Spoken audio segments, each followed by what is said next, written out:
Hello, everybody. We're in for a short video this time as I'm breaking this receipt chain, which is ASG, into 3 different videos. This one receipt for the first one, the other 2 are going to be their own video, and then the final 2 that are coded or passworded are going to be a 3rd video. Obviously, this one is passworded. It says, "Deep in what hollow do the stern gods keep their bitter silence?" It's owner trivia and it's one word. No clue. Let's look at what the clues are. The owner likes some poetry in his free time. I do not read a lot of poetry. Does not help. From which collection does this come from? No idea. John Gray would know more about this. Still have no idea. So what's the answer? Silver points. Never heard of it, so I've got no clue. All right, here's receipt number 1 from the owner in September of 1995. Well, it's been almost a year now since our co-owner Lucy Firald left us. I wish I could say we've been doing just fine without her, but you all know some days are more trying than others. What I wouldn't give to be back to that summer once again. Well, perhaps I do know what I could give. The question is, would it have been worth it?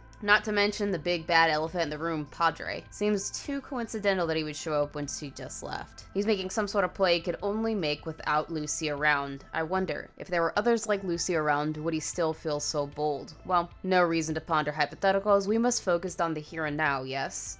And for us, the here and now seems to be Mr. Dorian Gray, a consort of Padre. As I understand, Padre's little cadre has 3 tiers. At the highest is his court, comprised of various high-profile customers such as Mrs. Pleasant and the odd Terpsichorean customer. Then below that are the rest of the Terpsichorean friends. Think of them more like workers in his operation. He makes contracts with each and every one of them, outlining what he will give them and what they can and can't do. This is actually a power all 6 of these siblings share with him, but he is the only one who seems to indulge. Well, I say that, but I know one of his brothers who also enjoys a good binding contract. There I go again, talking off the cuff. You'll have to excuse me. Finally, at his lowest tier are his many consorts. Husbands, wives, boy toys, friends, jesters, and muses of Padre Santos. His consorts, romantic and otherwise, are simply people he finds interesting. They are not granted the same titles as his court or dancers, but they tend to soak up many secrets hanging around Padre's house. That, and they tend to receive many strange gifts from Padre. Strange gifts like a portrait that contains Mr. Gray's eternal youth. Speaking of Mr. Gray, some of you must be wondering, is Dorian Gray not a fictional character? Well, that's true, but sometimes fiction is more than meets the eye.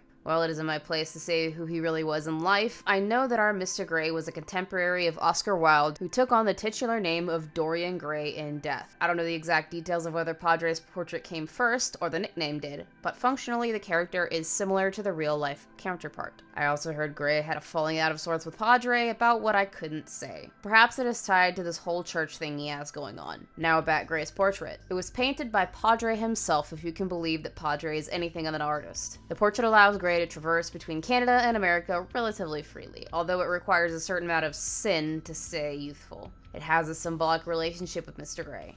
The worse he is in America, the more powerful his painting becomes in Canada. The more powerful the painting is, the more youthful and American he appears. Of course, any harm done to the painting also harms Gray. Spoilers for Wilde's novel. So now it is a question of where we can find Mr. Gray or his legendary portrait. Either one could be in Canada or America, but as I understand it, they can't be in the same country at the same time. I'll have secret see if any of his connections know anything of his whereabouts. And to our new employees, keep your eyes and ears out.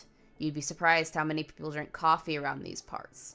Ooh, Dorian Gray. Oh, that is a classic novel that has horror implications to it or horror undertones, and I quite like it. So the fact that that's being rolled up into here is kind of tasty. What are we going to find out next about Dorian Gray? You'll have to wait till the next video, and I'll see you then. Sweet nightmares. I just wanted to take the time to thank my Patreons and channel members. Your support is so appreciated. If you are not a channel member or Patreon and you would like to become one, there's a link in the description below. All channel members and Patreons receive 24 hours early access to all content posted on both of my channels. And all Patreons or channel members of the $10 Hellhound tier can request one horror-related video or stream topic, or one horror-related game that I play on my live streams on Tuesdays and Thursdays. Again, thank you so much for supporting the channel and the content that I make.